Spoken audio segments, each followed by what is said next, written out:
Assalamualaikum warahmatullahi wabarakatuh.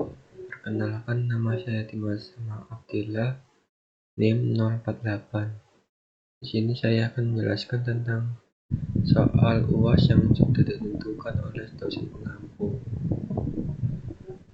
Yang pertama, perbedaan VR dan AR. Augmented reality merupakan sebuah teknologi yang menggabungkan antara dunia real dan dunia maya.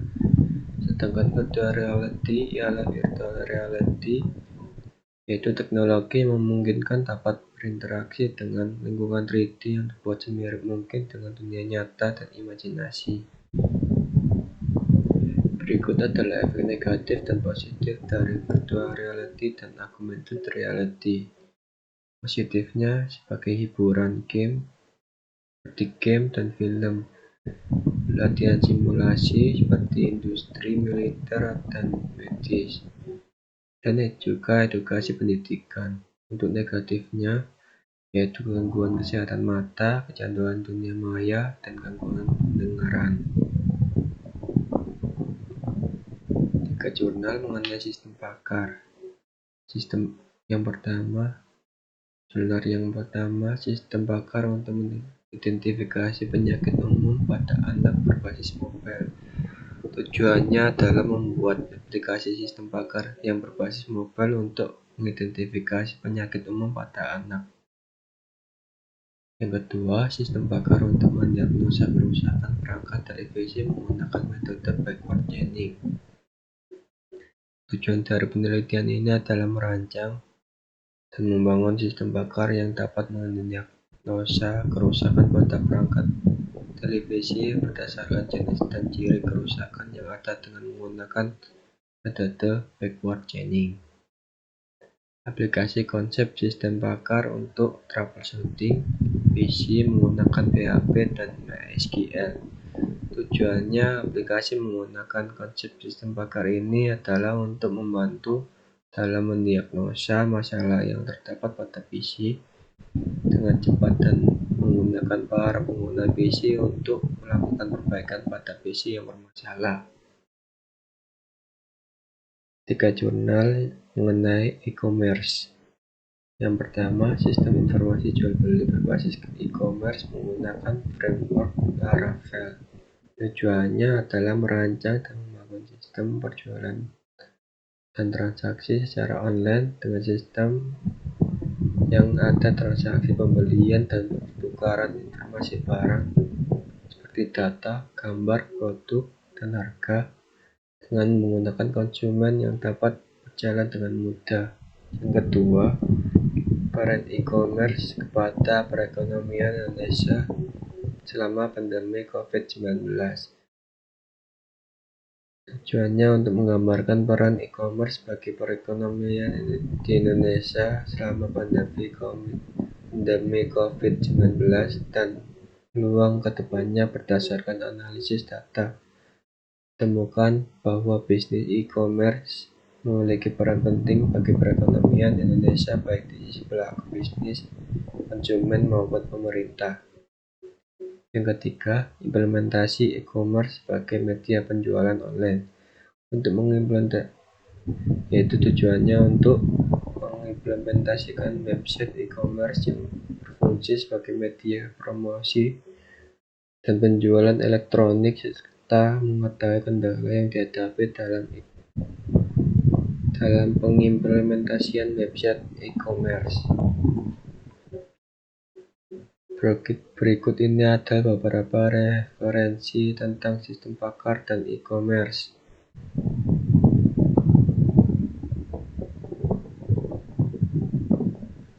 Penjelasan piranti-piranti khusus yaitu hub, repeater, dan router, dan bridge. Yang pertama, hub. Hub merupakan perangkat jaringan yang berfungsi di OSI layer pertama, yaitu physical layer. Perangkat tersebut sebagai penyambung atau konsentrator dan menguatkan sinyal di kabel UDP. Kedua adalah repeater. Repeater adalah perangkat yang berfungsi memperluas jangkauan sinyal Wi-Fi sehingga wilayah yang tidak dapat menangkap sinyal Wi-Fi bisa menangkap sinyal Wi-Fi. Yang ketiga adalah router. Router adalah perangkat jaringan yang beroperasi di OSI layer 3, yaitu network layer. Layer ini terkenal dengan pengalamatan jaringan menggunakan IP address, sehingga router berperan sebagai penghubung atau penerus paket data antara dua segmen jaringan atau lebih. Yang terakhir adalah bridge. Bridge adalah perangkat jaringan yang beroperasi di OSI layer 2 data link. Perangkat tersebut membuat sebuah segmen jaringan atau memperluas jaringan.